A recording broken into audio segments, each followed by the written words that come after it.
திருச்சிற்றம்பலம். நேசம் நிறைந்த உள்ளத்தால் நீலம் நிறைந்த மணிகண்டத்து ஈசனடியார் பெருமையினை எல்லா உயரும் தொலையெடுத்து தேசம் எதிர் தொண்ட தொகை முன்வனைத்த திருவாலன் வாசமலர்மன் கிழல் வணங்க வந்த பிறப்பை வணங்குவாம். தூக்குசி திருத்தொண்ட தொகை விரி வாக்கினால் சொல்ல வல்ல பிரான் எங்கள் பாக்கிய பயனாம் பதிகுன்றைவால் சேக்கிழாரடி சென்னியிருத்துவாம். கைலாய பரம்பரையில் சிவஞான போத நெறி காட்டும் வெண்ணை பயில்வாய்மை மெய்கண்டான் சந்ததிக்கோர் மெய்ஞான பானுவாகி குயிலாரும் பொலில் திராவடு துறைவாள் குரு நமச்சிவாய தேவன் சைலாதி மரபுடையோன் திருமரபு நீடூழி தலைக மாதோ. எல்லாம் வல்ல பெருமான் அருள்தரும் பன்னார் மொழியமுடனமர் திரு நனாவுடையாருடைய திருவிடலை வணங்கி எம்பெருமக்கள் நாயன்மாருடைய பொன்னார் திருவடி தாமர்களை மனமொழி மெய்களாலை வணங்கி உரையாசிரியர் சிவகருணையுடைய திருவடியில் நிலைநினைந்து அடியனுடைய ஞானாசிரிய பெருந்தகையாருடைய திருவடி தாமர்களை மனமொழி மெய்களாலை வணங்கி திருவாவடுதுறை ஆதீன குருமகா சன்னிதானங்கள் பொன்னார் திருவடி தாமர்களை மனமொழி மெய்களாலை வணங்கி அமைகின்றேன். அன்பார்ந்த சிவனை செல்வர்களே, இன்று பங்குனி மாதம் ரோகிணி நட்சத்திரம், எம்பெருமான் நேசநாயனார் குருபூசை திருநாள்.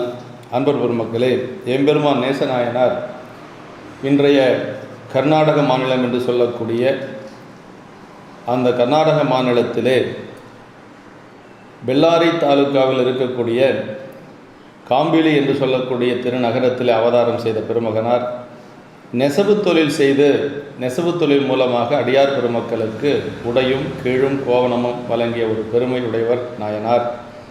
அவருடைய திருச்சரிதத்தை தெய்வ சேக்கிழார் பெருமான் 5 திருப்பாடல்கள் மூலமாக நமக்கு அருளியிருக்கிறார்கள்.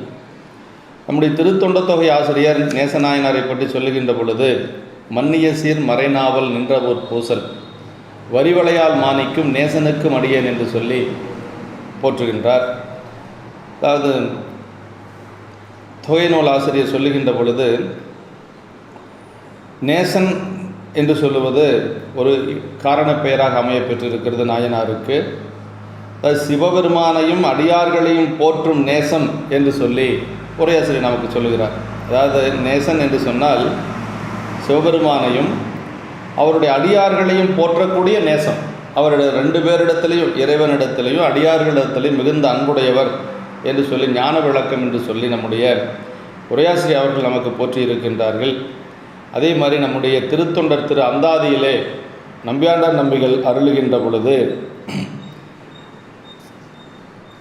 நாட்டம் இட்டு அன்று அறிவந்திப்ப வெல்படை நல்கிணர்தம் தாழ் தரிக்க பெற்றவன் என்பர் சைவத்தவர் அறையில் கூட்டும் அக்கப்படம் கோவனம் நெய்து கொடுத்து நன்மை ஈட்டும் அக்காம்பேலி சாலிய நேசனை இம்மையிலே. நாயனாருடைய ஊர், அதே மாதிரி நாயனாருடைய அவதரித்த குலம், இதெல்லாம் இந்த பாடலில் சொல்லப்பட்டிருக்கிறது.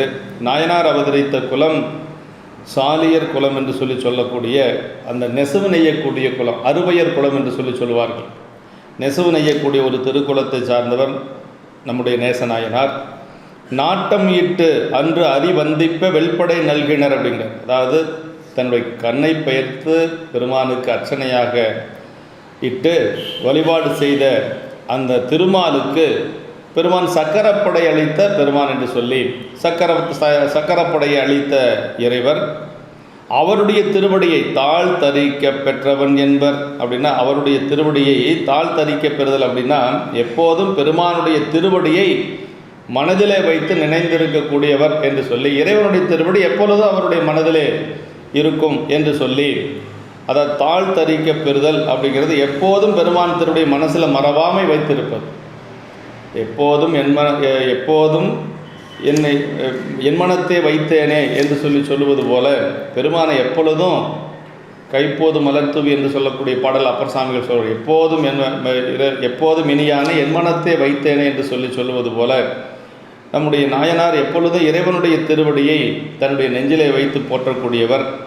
சைவத்தவர் அறையில் கூட்டும் அக்கப்படம் கோவனம் நெய்து கொடுத்து, அதாவது சிவனடியார்களுக்கு அறையிலே கட்டக்கூடிய ஆடை, அதே போல் கோவனம், அக்கப்படம் என்று சொன்னால் இந்த உள் ஆடைகள் என்று சொல்லி, இதெல்லாம் அவர் தாமே நெய்து கொடுக்கக்கூடிய ஒரு பணி செய்து கொண்டு வந்தவர். அவர் காம்பேலி நகரிலே, காம்பேலி நகர் என்று சொல்லுவது பெல்லாரி மாவட்டத்தில் இருக்கக்கூடிய ஒரு நகரம், நெசவு தொழில் மிக்க இருக்கக்கூடிய ஒரு நகரம். அந்த நகரத்திலே சாலியர் குலத்திலே உதித்தவர் நம்முடைய நாயனார் என்று சொல்லி, நம்முடைய நாயனாருடைய அவதாரம், நாயனாருடைய குலம், அவர் தொழில், அவர் பெருமானுக்கு செய்த தொண்டு, இதை எல்லாமே ஒரே பாடலில் நமக்கு நம்முடைய திருத்தொண்டர் திரு அந்தாதி ஆசிரியர் நமக்கு அருளி செய்கின்றார். அடுத்து நம்முடைய பெரிய புராணத்திலே தெய்வ சேக்கிழார் பெருமான் முதல் பாடலில் சொல்லுகின்ற பொழுது அந்த ஊரினுடைய சிறப்பை சொல்லுகிறார். அந்த ஊரில் இருக்கக்கூடிய மக்களுடைய நிலை என்ன என்று சொல்லுகிறார். நல்ல ஒழுக்க நெறியில் நின்ற மக்கள், வாய்மை தவறாத மக்கள், அந்த ஒரு நகரத்திலே அந்த குலத்திலே அவதரிக்கப்பட்டவனுடைய நாயனார் என்று சொல்லி இந்த பாட்டில் சொல்கிறார். சீர்வலர் சிறப்பின் மிக்க செயல்முறை ஒழுக்கம் குன்றா, நார்வலர் சிந்தை வாய்மை நன்மையார் மன்னி வாழும், பார்வலர் புகழின்மிக்க வழம்பதி மதிதோய் நெற்றி, கார்வலர் சிகரமாட காம்பீழி என்பதாகும்.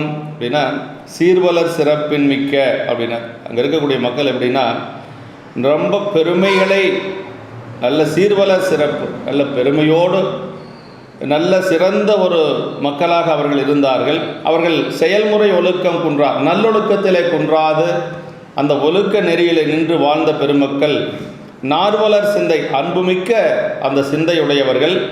அவர்கள் வாய்மை நன்மையார் என்று சொல்லி அப்படியே மனம், வாக்கு, காயம் என்று சொல்லக்கூடிய மூன்றினாலும் நலமிக்கவர்கள் என்று சொல்லியும் அவர்கள் நிலைத்திருக்கக்கூடிய பதி. பார்வலர் புகழின் மிக்க, இந்த மண்ணுலகத்திலே புகழோடு இருக்கக்கூடிய பழம்பதியாக இருக்கக்கூடிய மதிதோய் நெற்றி கார்வலர் சிகரமாடம் என்று சொன்னால், அப்படின்னா அந்த ஊரில் தெற்றிகள் என்று நெற்றி என்று சொல்லுவது எல்லாம் அதை மதிதோய் அப்படின்னா நிலவுகள் தோயக்கூடிய அளவுக்கு உயர்ந்த மாடங்களும் அதே மாதிரி உயர்ந்த சிகரங்கள் எல்லாம் இருக்கக்கூடிய ஒரு பதி. அப்படின்னா நல்ல ஒரு செல்வ செழிப்பு மிக்க ஒரு பதி. அங்கு நெசவு தொழில் செய்து அவர்கள் வியாபாரத்தில் ஈடுபட்டு இருக்கக்கூடிய ஒரு நகரம் அந்த காம்பிலி நகரம் என்று சொல்லக்கூடியது என்று சொல்லி அந்த ஊரை பற்றி சொல்லுகிறார். அதாவது அந்த ஊரை சொல்லுகின்ற பொழுது அங்கே இருக்கக்கூடிய மக்களுடைய ஒழுக்கம், அவர்கள் செய்து வந்த தொழில், இது எல்லாமே நமக்கு சேக்கிழார் பெருமான் அந்த ஒரே பாடலில் அடக்கி காட்டுகிறார். அதே மாதிரி அப்படிப்பட்ட அந்த நகரத்திலே இவர் அவதரித்த பாடலை 2வது பாடலாக சொல்லுகிறார். அந்நகரதனில் வாழ்வார் அறுவையர் குலத்து வந்தார், மன்னிய தொழிலின் தங்கள் மரபில் மேம்பாடு பெற்றார், பன்னகார பரணருக்கு அன்பர் பணிதலை கொண்டு பாதம் சென்னியில் கொண்டு போற்றும் தேசினார் நேசர் என்பார். அன்னகர் அதனில் அவ்வளவு சிறப்புமிக்க அந்த ஒரு பதியிலே, அந்த காம்பிலி என்று சொல்லக்கூடிய அந்த பதியிலே அவர் அறுவையர் குலத்து வந்தார் என்று சொல்லி துணி நெய்து கொடுக்கக்கூடிய அந்த நெசவு செய்யக்கூடிய அந்த குலத்திலே அவதரித்தவர் நாயனார் என்று சொல்லியும், மன்னிய தொழிலின் தங்கள் மரபில் மேம்பாடு பெற்றார் என்று சொல்லி அவர் அதாவது தன்னுடைய குலத்திற்கு ஏற்ப தொழில் செய்து வந்தார். நம்முடைய குலத்திற்கு ஏற்ப தொழில் செய்து அதன் மூலமாகவே தொண்டு செய்த பெருமக்கள் எல்லாம் நிரம்ப இருக்கிறாங்க பெரியர் புராணத்தில். நம்முடைய நாயன்மார்களில் திருநீலகண்ட நாயனார் குயவனாராக அவர் வேட்கோவர் என்று சொல்லக்கூடிய அந்த குயவனார் குலத்தில் அவதரித்ததனால அவர் அடியார்களுக்கு மண் ஓடு கொடுத்து வந்தார், திருவோடு கொடுத்து பணி செய்து வந்தவர்.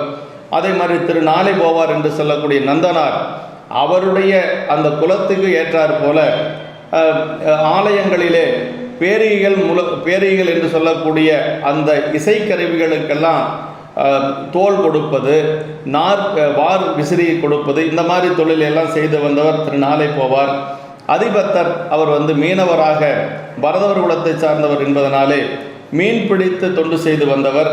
அதே மாதிரி இளையான்குடி மாரநாயனார் அவர் வேளாளர் குலத்தை சார்ந்ததனால அடியார்களுக்கு அன்னம்பாலிப்பு செய்து கொண்டு பணி செய்தவர். இப்படி அவர்கள் தொழில் மூலமாகவே மன்னிய தொழிலில் தங்கள் மரபில் மேம்பாடு பெற்றார் என்று சொல்லி அந்த தொழில் மூலமாகவே, குலத்தொழில் மூலமாகவே தொண்டு செய்து வந்த பெருமக்கள்.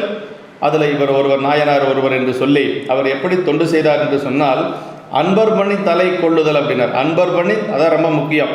பன்னகா பரணருக்கு, பன்னகா பரண் என்று சொன்னால் அரவத்தை மாலையாக அணிந்த சிவபெருமானுக்கு அன்பர் பணிதலை கொண்டு அப்படின்னார். அப்படின்னா அன்பர் பணிதலை கொண்டுதலா அடியார் பணியை சிறமேற்கொண்டு, அதாவது நம்முடைய பெரிய புராணத்தில் தொண்டு செய்தவர்கள் அப்படின்னு பார்த்தா இறைவனுக்கு தொண்டு செய்தவர்கள். அது கண்ணப்ப நாயனார், புகழ்துணை நாயனார், இது அதே மாதிரி சண்டீஸ்வர நாயனார், இவர்களெல்லாம் இறைவனுக்கு தொண்டு செய்தவர்கள். அதே மாதிரி அடியாருக்கு தொண்டு செய்தவர்கள், இயல்பகை நாயனார், இளையான்குடி மாற நாயனார், இது போன்ற பெருமக்கள் எல்லாம் அடியார்களுக்கு தொண்டு செய்தவர்கள், மெய்ப்பொருள் நாயனார், இப்படி. அப்புறம் 2 தொண்டும் செய்தவர்கள், சிவபெருமானுக்கும் தொண்டு செய்தவர்கள், அதே மாதிரி அடியார்களுக்கு தொண்டு செய்தவர்கள், குலச்சிறை நாயனார் போன்ற பெருமக்கள் எல்லாம். இப்படி இருக்கின்ற பொழுது இந்த நாயனார், நேச நாயனார் என்ன செய்தார் என்று சொன்னால், அவர் அன்பர் பணி தலை கொள்ளுதல் அப்படிங்கிறார். அப்படின்னா அடியார் பெருமக்களுக்கு பணி செய்து வந்தார். அடியார் பெருமக்களுக்கு அந்த பணியை சிறமேற்கொண்டு, அன்பர் பணி தலை கொண்டு அப்படின்னார். அப்படி சிறமேற்கொண்டு அன்பை கொண்டு பாதம் சென்னியில் கொண்டு அவருடைய திருவடிகளை சென்னிமேல் கொண்டு அப்படியே வணங்கி பணி செய்வதில் கூட ஒரு பண்பு இருக்கணுங்க. பணி செய்கின்றவர்கள் எப்படி பணி செய்யணும்னா, வாழ்வெனும் மையல் விட்டு வறுமையாம் சிறுமை தப்பி தாழ்வெனும் தன்மையோடும் சைவமாம் சமயம் சார்தல் கூழ்பெறல் அரிது என்று சொல்லி சித்தியார் சொல்லுது. இப்போ சைவத்தில் நின்று பணி செய்கின்ற பொழுது எப்படி இருக்கும், நமக்கு பணிவு என்பது இருக்கணும். அந்த பணிவு நாயனாரிடத்தில் இருந்தது. அன்பர் பணி தலை கொண்டு பாதம் சென்னியில் கொண்டுனார். அதை இறைவனுடைய திருப்பாதமும் சென்னியில் இருக்கணும், அதே மாதிரி அடியாருடைய திருவடியும் சென்னியில் இருக்க வேண்டும் என்று சொல்லி அப்படி போற்றக்கூடிய தேசினார் நேசர் என்று சொல்லி, அதாவது நாயனார் எப்படின்னா முக்கரணங்களாலும் பெருமானை வழிபாடு செய்திருக்கிறார். பணி தலை கொள்ளுதல் என்று சொல்லுவது மனத்தினாலே அடியார் பெருமக்கள் திருவடியெல்லாம் தலைமையில் கொள்ளுவது. அப்புறம் மீண்டும் சென்னியில் கொண்டு அப்படின்னா அவர்களுடைய திருவடிகளை தலைமையில் சூட்டி கொண்டு, அது மெய்யினாலே செய்யக்கூடிய பணி. போற்றுதல் வழிபாடு செய்தல் என்று சொல்லுவது வாக்கினாலே செய்யக்கூடிய பணி. அப்போ முக்கரணங்களாலும் நாயனார் அடியார் பணியை செய்து கொண்டு வருகிறார். அது நம்முடைய இந்த பாட்டில் தேசினார் நேசர் அப்படின்னு சொல்லி சொல்கிறார். தேசினார்னா அடியார் பணி யாரொருவர் முட்டாமல் செய்கின்றார்களோ அவர்களுக்கு அந்த ஞான ஒளி விளக்கம் உண்டாகும் என்று சொல்லி உரையாசிரியர் சொல்கிறார். யாரெல்லாம் அடியார் பணி செய்கின்றார்களோ அவர்களுக்கு அந்த ஞான ஒளி என்று சொல்லக்கூடியது இயற்கையாகவே இருக்கும் என்று சொல்லுகிறார். அதே மாதிரி நமக்கு தாயுமானவர் சொல்லுகின்ற பொழுது, அன்பர் பணி செய்ய என்னை ஆளாக்கி விட்டு விட்டால் இன்ப நிலை தானே எய்தும் பராமரவே என்று சொல்லி, அது யார் ஒருவர் அடியார்களுக்கு தொண்டு செய்கின்றார்களோ அவர்களுக்கு பெருமான் நல்ல ஒரு இன்பத்தை கொடுப்பார். இன்ப நிலை தானாக வரும். அது இன்ப நிலை என்று சொல்லுவது உலகியல் இன்பங்கள் அல்ல, பெருமானுடைய திருவருள் இன்பம் நமக்கு கிடைக்கும். திருவருட் பயனில் சொல்லுவது போல இன்புறு நிலை என்று சொல்லக்கூடிய இந்த நிலை எப்போ கிடைக்கும் அப்படின்னா, அடியார்களுக்கு தொண்டு செய்கின்ற பொழுது கிடைக்கும், பெருமானுக்கு தொண்டு செய்தாலும் கிடைக்கும். ஆனால் இந்த நாயனார் எப்படின்னா அடியார் பணியை சிறமேற்கொண்டு, அடியாருடைய திருவடிகளையும் சிறமேற்கொண்டு பணி செய்து வந்தவர் நம்முடைய நேசநாயனார் என்று சொல்லி இந்த திருப்பாடலை நமக்கு அருளுகின்றார். அப்படிப்பட்ட நேசநாயனார், அதாவது அவர் எப்படி பணி செய்தார் அப்படிங்கிறத இந்த 3வது பாட்டில் சொல்கிறாருங்க. ஆங்கவர் மனத்தின் செய்கை அரணடி போது காக்கி, ஓங்கிய வாக்கின் செய்கை உயர்ந்த அஞ்செழுத்துக்கு ஆக்கி, தாங்குகை தொழிலின் செய்கை தம்பிரான் அடியார்க்காக, பாங்குடை உடையும் கீழும் பழுதில் கோவனமும் நெய்வார். இதான் முக்கரண வழிபாடு அப்படிங்கிறது. அதாவது ஆங்கவர் மனத்தின் செய்கை அரணடி போது காக்கினர். அவருடைய மனம் எப்படி இருந்தது அப்படின்னா பெருமானுடைய திருவடியில் இருந்தது. அரணடி போது காக்கி அப்படின்னு சொல்கிறார். அப்படின்னா இந்த இடத்துல நாம் திருவாசகத்துக்கு போகணும். திருவாசக சொற்பொருள் ஆட்சி சேக்கிழார் பெருமான் பல இடங்களில் பயன்படுத்தியிருக்கிறார். திருவாசகத்தில் இருக்கக்கூடிய சொல் அப்படியே பெரிய புராணத்தில் இருக்கக்கூடிய இடங்கள் பல. அதில் ஒன்று ரொம்ப முக்கியமானது இந்த பாட்டில் இருக்குதுங்க. அதாவது ஆங்கவர் மனத்தின் செய்கை அரணடி போது காக்கின்னு சொல்லி பெரிய புராணத்தில் சேக்கிழார் பெருமான் சொல்கிறார், நேசநாயனார் புராணத்தில். அதே மாதிரி இதில் திருவாசக சொற்பொருள் ஆட்சியை போற்றி ஆசிரியர் அழகுபட எடுத்து காட்டிய இடங்களில் இது ஒன்று என்று சொல்கிறார். அப்படின்னா ஒரு பாடலில் பிடித்த பத்தில் நம்முடைய வாதபுரடிகள் சொல்கிறார், சிந்தனையின் தனக்காக்கி நாயினேன் தன் கண்ணினை நின் திருப்பாத போதுக்கு ஆக்கி, வந்தனையும் மலர்க்கை ஆக்கி வாக்கு உன் மணிவார்த்தைக்கு ஆக்கி அப்படின்னு சொல்லுவார். அப்படின்னா அந்த இடத்துல என்ன, சிந்தனை நிந்தனக்காக்கி நாயினேன் கண்ணினை நின் திருப்பாத போதுக்கு ஆக்கிங்கிறார். திருப்பாத போதுன்னா திருவடி மலருக்கு ஆக்கிங்கிறார். இங்கே என்ன சொல்கிறார், அதே மாதிரி அரணடி போதுக்கு ஆக்கி, அந்த சொல்ல அப்படியே வருது. அங்கே திருப்பாத போதுக்காக்கின்னு மாதவருடிகள் சொல்லுகின்ற அந்த இடத்துக்கு தகுந்தார் போல அரணடி போதுக்காக்கி, அரணடி பெருமானுடைய திருவடி எப்படிப்பட்ட திருவடி, மலர் போன்ற திருவடி, அந்த திருவடிக்கு ஆக்கி என்று சொல்லுவார். அதாவது மனத்தின் செய்கை நினைப்பு அரணடி போது மலர் என்று சொல்லி இந்த திருப்பாத போது என்று சொல்லுவது திருவாசகத்தில் இருக்குது. இதில் கண்ணினின் திருப்பாத போதுக்கு ஆக்கி அப்படின்னு சொல்லி திருவாசகத்தில் இருக்குது. கண்ணினின் திருப்பாத போதுக்கு ஆக்கி அப்படின்னு சொல்கிற மாதிரி இந்த இடத்துல அரணடி போதுக்கு ஆக்கி, அப்போ திருவடி அப்படிங்கிறத போது என்று சொல்லி அந்த திருவாசகத்தில் இருக்குது. அதே மாதிரி இங்கேயும் நம்முடைய சேக்கிழார் பெருமான் போற்றுகின்றார். அதாவது மனத்தினுடைய செய்கை என்ன அப்படின்னா, இறைவன் திருவடிகளையே இடையராது நினைத்திருத்தல், சிந்தை இடையரான்பும் திருமேனிதனில் அசைவும், கந்தை மிகையாம் கருத்தும் கை உழவாரப்படையும், வந்தெளி கண்ணீர் மலையும் வடிவில் ஒளி திருநீரும் என்று சொல்லி நமக்கு நாவுக்கரசு பெருமானை பற்றி சேக்கிழார் பெருமான் சொல்வார். அப்படின்னா எப்பொழுதும் திருவடி மறவாது இருக்கக்கூடியது. ஆமாம், இரவாத இன்பன்பு வேண்டி பின் வேண்டுகின்றார், பிறவாமை வேண்டும், மீண்டும் பிறப்பு உண்டேல் உன்னை இன்று மறவாமை வேண்டும். அதுதான் காரைக்கால் அம்மையார் கேட்ட வரம்.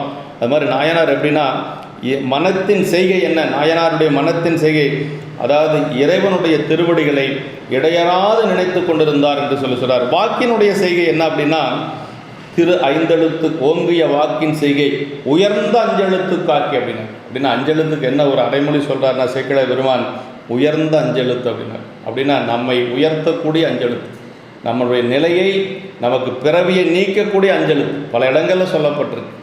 அதாவது நம்முடைய திருவைந்தெழுத்தை பற்றி சொல்லுகின்ற பொழுது நம்முடைய சேக்கிழார் பெருமான் மதுரை என்பதில் சொல்வார், ஆதி மந்திரம். அந்த ஆதி மந்திரம் அஞ்செழுத்து தான், அதுக்கு மேலே மந்திரம் கிடையாது. அந்த அஞ்செழுத்து மந்திரத்தை சொல்லக்கூடிய இடத்துல இன்னொரு மந்திரம் ஒன்றும் செய்ய முடியாது. அதனால் யார் எந்த ஒரு செய்வினை சூழ்ச்சிகள் எது செஞ்சாலும் அதை முற்றிலும் நம்ம முறியடிக்கக்கூடிய ஒரு மந்திரம் நம்ம கையில் இருக்குது. அதுதான் அஞ்செழுத்து என்று சொல்லக்கூடிய அந்த அஞ்செழுத்து மந்திரம். அது குருநாதர் மூலமாக உபதேசம் பெற்று சொல்லுகின்ற பொழுது இன்னும் அதற்கு ஆற்றல் அதிகம். ஆமாம், அதான் இந்த இடத்துல என்ன சொல்கிறாருன்னா, ஆதி மந்திரம். மதுரை என்பதில் நம்முடைய அடியார் பெருமக்கள் தங்கியிருந்த ஞானசம்பந்த பெருமானுடைய திருமடத்திலே சமணர்கள் தீ மூட்டுகின்ற பொழுது அந்த தீ மூளலை. ஏன் மூலவில்லை அப்படின்னு சொன்னால் அதற்கு காரணம் சேக்கிழார் பெருமான் சொல்றார், ஆதி மந்திரம் அஞ்செழுத்து ஓதுவார் நோக்கின் மாதிரத்தினும் மற்ற மந்திர விதி வருமே, பூதி சாதனர் மடத்தில் தாம் புனைந்த சாதனைகள் சாதியா வகை கண்டு அமன் குண்டர்கள் தளர்ந்தார் அப்படின்னு. அஞ்செழுத்து சொல்லிட்டு இருந்தாங்களாம், திருநீர் அணிந்து கொண்டிருந்தாங்க. அவங்க சமணர்கள் செய்த அந்த மந்திரத்தினுடைய வேலை அங்கே ஒன்றும் வேலை செய்யலை. அதையெல்லாம் பார்த்து சமணர்கள் தளர்ந்து போனார்கள் என்று சொல்லி சேக்கிழார் பெருமான் அங்கே சொல்லுவார்.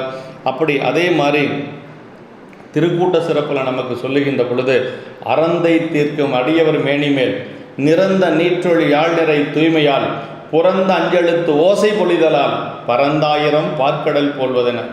அடியார்களுக்கு புற இலக்கணம் என்னென்னா திருநீறு உருத்திராக்கம், அதே மாதிரி சடைமுடி. அக இலக்கணம் என்னென்னா அஞ்செழுத்தை சொல்லி கொண்டிருப்பது.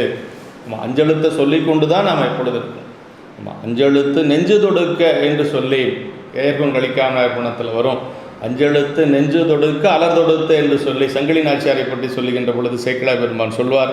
அதே மாதிரி வீதிகள் விளைவினாக்கும் அந்த பாட்டில் சொல்வார், ஓதிய எழுத்தா மஞ்சும் உருவினி வரத்தா மஞ்சும் என்று சொல்லி சேக்கிழார் பெருமான் நாட்டு சிறப்பில் சொல்றார். சோழ நாட்டிலே மக்கள் ஐந்தெழுத்தை சொல்லி கொண்டிருந்தார்கள், அங்கு பிணிகள் வருவதற்கு அஞ்சியது என்று சொல்லி சேக்கிழார் பெருமான் அழகாக சொல்வார். அதாவது இதுவும் அஞ்சுன்னு சொல்லுவார். இந்த ஓதிய எழுத்தாம் அஞ்சும் உருவினி வரத்தாம் அஞ்சும், ரெண்டு அஞ்சுன்னு தான் வரும். அந்த முதல்ல சொன்ன அஞ்சு என்று சொல்லுவது 5 எழுத்து. 5 எழுத்தை நாம் சொன்னோம் என்று சொன்னால் பிணிகள் வருவதற்கு அஞ்சும் என்று சொல்லி சேக்கிழார் பெருமான் அங்கே தெளிவாக நமக்கு சொல்கிறார். அதே மாதிரி நம்முடைய ஞானசம்பந்த பெருமான் திருவடி அடைகின்ற பொழுது அங்கே சேக்கிழார் பெருமான் சொல்கிறார், ஞானமே நெறிதான் யாருக்கும் நமச்சிவாய சொல்லாம் என்று ஆன சொல் நமச்சிவாய திருப்பதிகத்தை அங்கன் வானமும் நிலனும் கேட்க அருள் செய்து இம்மனத்தில் வந்தோர் ஈனமாம் பிறவி தீர யாவரும் புகு என்றார் என்று சொல்லி அந்த திருமணத்திலே கலந்து கொண்டு அத்துணை பேரும் பெருமான் திருவடிக்கு செல்லுகிறார்கள், கைலாயம் செல்லுகின்றார்கள். அந்த திருமண வேள்வியிலே ஏற்பட்ட ஜோதியிலே புகுந்து எல்லோரும் செல்லுகின்றார்கள். அவங்கெல்லாம் சென்றதற்கு என்ன காரணம்னா, எப்படி அவர்கள் சென்றார்கள் என்று சொன்னால் அஞ்செழுத்தை சொன்னதுனால போனாங்க. ஞானமே நெறிதான் யாருக்கும் நமச்சிவாய சொல்லும், நமச்சிவாயத்தை சொன்னால் ஞானம் கிடைக்கும் அப்படிங்கிறார். அப்படி ஞானசம்பந்த பெருமான் அந்த பதிகத்தை பாடுறார். கதலாகி கசிந்து கண்ணீர் மழ்கி ஓதுவார் தம்மை நன்னெறிக்கு உய்ப்பது வேதம் 4 மெய்ப்பொருளாவது நாதன் அவன் நமச்சிவாய வேண்டார். எல்லாரும் பாடினார்கள். எல்லோரும் பெருமான் திருவடி சென்று அடைந்தார்கள். அதில் யாருமே விட்டு வைக்கல. அந்த கலந்து கொண்ட அத்துணை பேரும், பணி செய்தவர்கள், திருமணம் காண வந்தவர்கள், அடியார் பெருமக்கள், உடன் வந்தவர்கள், மாற்று சமயத்தவர்கள் அத்துணை பேரும் சென்றார்கள் என்று சொல்லி சேக்கிழ பெருமான் நமக்கு பதிவு செய்து காட்டுகிறார். 5 எழுத்துக்கு அவ்வளவு ஒரு ஆற்றல் உண்டு. மாற்று சமயத்தவர்கள் கூட 5 எழுத்து சொன்னால் பெருமான் திருவடி அடையலாம் என்று சொல்லி நமக்கு சொல்லப்பட்டு இருக்கிறது. இப்படியெல்லாம் அந்த திருவைந்தெழுத்து நற்றவா உன்னை நான் மறக்கினும் சொல்லும் நான் நமச்சிவாயவே என்று சொல்லி நம்முடைய நம்பிகள் கொடுமுடி பதிகத்தில் அருளுகின்றார். அதே மாதிரி துஞ்சிரில் காலை மாலை தொடர்ச்சி மறந்திராதே, 5 எழுத்து ஓதினாலும் அரண்மனை கண்பதாகும், வஞ்சனை பால் சோறாக்கி வழக்கில் அமனர் தந்த நஞ்சமுது ஆக்கி வைத்தான் அணிப்பள்ளி அடிகளார் என்று சொல்லி சமணர்கள் நஞ்சு கலந்த சோறு கொடுத்தார்கள், பால் சோறு கொடுத்தார்கள். அந்த நஞ்சு கலந்த பால் சோறு நம்முடைய அப்பர் சாமிகளுக்கு அமிர்தமாக மாறியது. எப்படி அமிர்தமாக மாறியது என்று சொன்னால், காலை மாலை என்று சொல்லி தொடர்ச்சியாக 5 எழுத்தை சொல்லி கொண்டிருந்தார் நாவுக்கரசு பெருமான். அந்த நஞ்சு அமுதமாக மாறியது என்று சொல்லி அவரே தன்னுடைய திருப்பதிகத்திலே பாடுகின்றார். அதே மாதிரி நம்முடைய அப்பர் சாமிகளை கல்லிலே கட்டி கடலில் பாய்ச்சுகின்ற பொழுது அவர் கையில் ஒரு ஆயுதமும் இன்றி அவர் எப்படி மேலே வந்தார் என்று சொன்னால், 5 எழுத்தை சொல்லித்தான் வரார். சொற்றுணை வேதியன் சோதிவான் அவன் பொற்றுணை திருந்தடி பொருந்த கைதொல கற்றுணை பூட்டியோர் கடலில் பாய்ச்சினும் நற்றுணையாவது நமச்சிவாயவென்று சொல்லுவார் நம்முடைய அப்பர் சாமிகள். சேக்கிழ பெருமான் அந்த இடத்தை சொல்லுகின்ற பொழுது, இருவினை பாசமும் மலக்கல் ஆர்த்தலில் வரு பவ கடலில் வீழ் மாக்கள் ஏறிட அருளுமை 5 எழுத்து அரசினை பொருகள் மேல் ஏற்றிடல் உரைத்தல் வேண்டுமே என்று சொல்லி சேக்கிழ பெருமான் அங்கே கேட்கிறார். சாதாரண உலக மக்களே 5 எழுத்தை சொல்லுகின்றார்கள் என்று சொன்னால் அவர்கள் பிறவி நீங்கி அவர்கள் முக்தி பேர் அடைவார்கள். அப்படி இருக்கின்ற பொழுது அரசுகளை 5 எழுத்து இந்த கடலில் மேல் ஏற்றியது ஒன்று வியப்பில்லை என்று சொல்லி சேக்கிழ பெருமான் அங்கே அருளுகின்றார். அதே மாதிரி சைவ சித்தாந்தத்தில் நமக்கு சொல்லுகின்ற பொழுது 9ஆம் சூத்திரத்திலே ஊனக்கண் பாசமுணரா பதியை ஞானக்கண்ணினில் சிந்தை நாடி உராத்துணை தேர்த்தொருவ தன்னெல்லாம் பதி விதி என்னும் 5 எழுத்து என்று சொல்லி நமக்கு நம்முடைய மெய்கண்டார் 9ஆம் சூத்திரத்தில் அருளுகின்றார். அப்படி 5 எழுத்தினால் நமக்கு ஆகாதது ஒன்றுமே கிடையாது. என்ன வேண்டுமானாலும் 5 எழுத்தின் மூலமாக நாம் சாதிக்க முடியும் என்று சொல்லி நம்முடைய சைவ சமயத்திலே மந்திரமாக இருப்பது 5 எழுத்து. அது தூல பஞ்சாக்கரம், சூக்கும பஞ்சாக்கரம், அதிசூக்கும பஞ்சாக்கரம் என்று சொல்லி குருநாதருடைய ஒரு உபதேசமாக பெறக்கூடிய மந்திரங்கள் பல இருந்தாலும் கூட நமக்கு பொதுவாக சொல்லக்கூடிய மந்திரம் தூல பஞ்சாக்கரமாக இருக்கக்கூடிய நமச்சிவாயம், அதற்கடுத்து சூக்கும பஞ்சாக்கரமாக இருக்கக்கூடிய சிவாய நம என்று சொல்லி இப்போ 5 எழுத்து அவர் எப்பொழுதும் அந்த நெசவு நெய்து கொண்டு இருக்கின்ற பொழுது அப்படின்னா அவருடைய மனசு எப்படின்னா சிவபெருமானுடைய திருவடியில் இருக்கும். அவருடைய வாக்கு என்னாகுன்னா 5 எழுத்தை சொல்லி கொண்டு இருக்கும். அப்புறம் தாங்குகை தொழிலின் செய்கை தம்பிரானடியார்க்காக பாங்குடை உடையும் கீழும் பழுதில் கோவனுடைய கை என்ன செய்யும், அந்த நெசவு நெய்து கொண்டு அப்படியே அது அடியார்களுக்கு கீழ் கோவணம் என்று சொல்லக்கூடிய அந்த உடைகளையெல்லாம் அதே மாதிரி அந்த உள்ளாடைகளும் அவர் நெய்து கொடுத்தார் என்று சொல்லி நமக்கு சொல்லப்பட்டு இருக்கிறது. இப்படியெல்லாம் நாயனார் முக்கரணங்களாலும் பெருமானுடைய திருவடி வணங்கி கொண்டு 5 எழுத்தை திருவாக்கிலே சொல்லிக்கொண்டு கைகள் மூலமாக உடம்பின் மூலமாக அந்த துணியை நெய்து அடியார்களுக்கு கொடுத்து வந்தார் என்று சொல்லி நமக்கு இந்த பாட்டிலே அருளுகின்றார். அடுத்து 4வது திருப்பாட்டிலே நாயனார் செய்த பணியை மீண்டும் சொல்லுகின்ற பொழுது, உடையொடு நல்ல கேளும் ஒப்பில் கோவணமும் நெய்து விடையவர் அடியார் வேண்டுமாறு ஈயும் மாற்றால் இடையராது அளித்து நாளும் அவர்களில் இறைஞ்சி ஏத்தி அடைவுறு நலத்தராகி அரணடி நீழல் சேர்ந்தார். பெருமானுடைய திருவடி அடைந்த பாடல். இந்த பாட்டில் தான் எப்படி திருவடி அடைந்தார்னு சொல்கிறார். உடையோடு நல்ல கீழும் ஒப்பில் கோவணம் ஆடை நெய்து கொடுத்தார். அதே மாதிரி அடியார்கள் அணிந்து கொள்ளக்கூடிய அந்த கோவண ஆடை என்று சொல்லக்கூடிய கோவணம், அதற்கு மேலாக கட்டக்கூடிய கீழ் என்று சொல்லக்கூடிய ஒரு ஆடை, அதையும் நெய்து கொடுத்தார். அதே மாதிரி வனமும் செய்து அப்புறம் விடையவர் அடியார் வேண்டுமாறு ஈயும் மாற்றால் என்று சொல்லி விடையவர் அடியார்கள் என்று சொல்லி அப்படின்னா அதாவது அடியார்களுக்கு ஈயும் மாற்றினால் இடையராது அளித்து அப்படிங்கிறார். அப்படின்னா மனம் நெகிழ்ச்சியோடு அடியார் எப்படி செய்யணுங்கிறத சொல்கிறார். மன மகிழ்ச்சியோடு பணிந்து இன்சொல் முதலிய கூறி அவர்கள் முறைமையுடன் கொடுத்தார் என்று சொல்கிறார். அதுதான் ரொம்ப முக்கியங்க. அதாவது விடையவர் அடியார் வேண்டுமாறு ஈயுமாற்றால் இடையராது அளித்து, அதுவும் ஓய்வில்லாத எப்பொழுதும் கொடுத்து கொண்டே இருப்பாராம். எப்படி கொடுப்பார் அப்படிங்கிறது பாருங்க. மன நெகிழ்ச்சியோடு கொடுக்கணும். பணிவார் கொடுக்குறவங்ககிட்ட தான் பணிவு இருக்கணும், வாங்குறவங்ககிட்ட பணிவு இருக்கக்கூடாது. கொடுக்குறவங்ககிட்ட தான் பணிவு இருக்கணுங்கிறது இந்த இடத்துல சொல்கிறார். அப்படி பணிந்து எப்படி கொடுப்பார்? இன்சொல்லால். அப்படின்னா நம்முடைய இளையான்குடி மாறநாயனார் புராணத்தில் சேக்கிழார் பெருமான் சொல்லுகின்ற பொழுது, அது அடியார்கள் வந்தால் அவர் எப்படி இருப்பார்னா, அதாவது ஆரம் என்பு புனைந்த ஐயர் என்பதொரு தன்மையால் நேரே வந்தவர் யாவராயினும் நித்தமாகிய பக்தி முன்கூற எதிர்விழுந்து எழுந்து கைகள் குவித்து நின்று செவிப்புலத்து ஈரமன் மதுரப்பதம் பரிவைது முன் உரை செய்தபின் என்று சொல்லி சேக்கிழார் பெருமான் சொல்வார். அப்படி பணிந்து நின்று நல்ல மொழிகளால் ஈரமன் மதுரப்பதம் பரிவைது முன்னுரை செய்தவன் என்று சொல்லி இனிமையான மொழிகளால் சொல்லணுமா, வந்தவர்களை பற்றி உயர்வாக சொல்லணும், தன்னை பற்றி தாழ்த்தி சொல்லணும். இப்படியெல்லாம் அடியார்கள் எப்படி வந்த அடியார்களை உபசரிக்கணும் என்பதெல்லாம் நமக்கு நம்முடைய சேக்கிழார் பெருமான் இளையான்குடி நாயனார் புராணத்திலையும் சொல்லப்பட்டிருக்கிறது. இப்படி அவர் அந்த இடையராது அழித்து அப்படி நாளும் அடியார்களுக்கு அப்படி அவர் அழித்து வந்ததனால அவர்களில் இறைஞ்சி ஏற்றி அடைவுறு நலத்தராகி, அடைவுறு நலம்தான் அவர்களையே தம் தலைவர் என்று உட்கொண்டு சாரும் நலம்.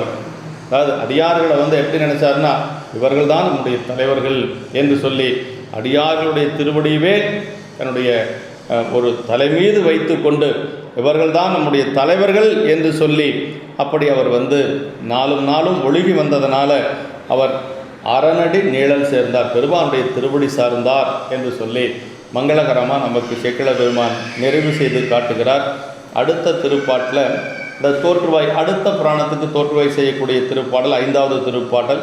கற்றை வேணி முடியாதம் கடல் சேர்வதற்கு கலந்த வினை செற்ற நேசர் கடல் வணங்கி.